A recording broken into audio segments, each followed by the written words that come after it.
ഓം ശ്രീ ഗുരുഭ്യോ നമ.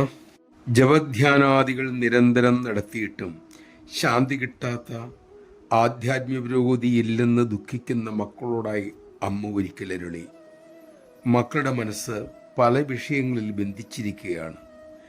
പഞ്ചസാര നാവിലിട്ടിട്ട് വായിൽ വെള്ളം വരുതെന്ന് പറഞ്ഞാൽ അത് സാധ്യമല്ല മക്കളെ.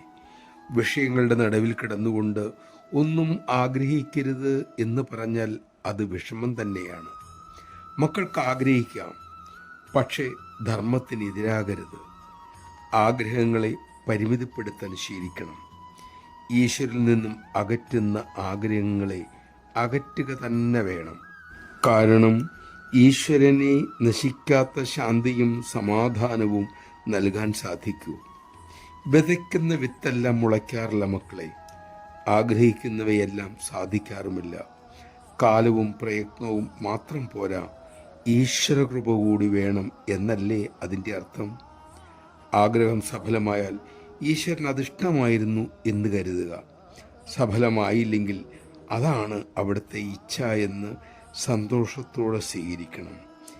ഈശ്വരനാമം രൂപം മറക്കാതെ എപ്പോഴും മനസ്സിൽ നിർത്തുക.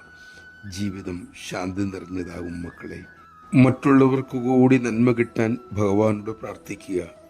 ഭക്തൻ്റെ പ്രാർത്ഥന എപ്പോഴും മറ്റുള്ളവർക്ക് വേണ്ടിയാണ്.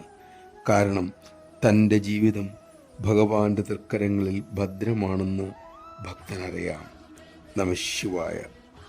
അമ്മയുടെ തൃക്കരങ്ങളിൽ നമ്മുടെ ജീവിതം ഭദ്രമാണെന്ന് നാം സ്വയം നമ്മെ ബോധ്യപ്പെടുത്തുക. കാരണം എത്രയും കാലം ഇത്രയും നന്നായി ജീവിച്ചത് അവിടുത്തെ ദയവ് കൊണ്ട് തന്നെയല്ലേ.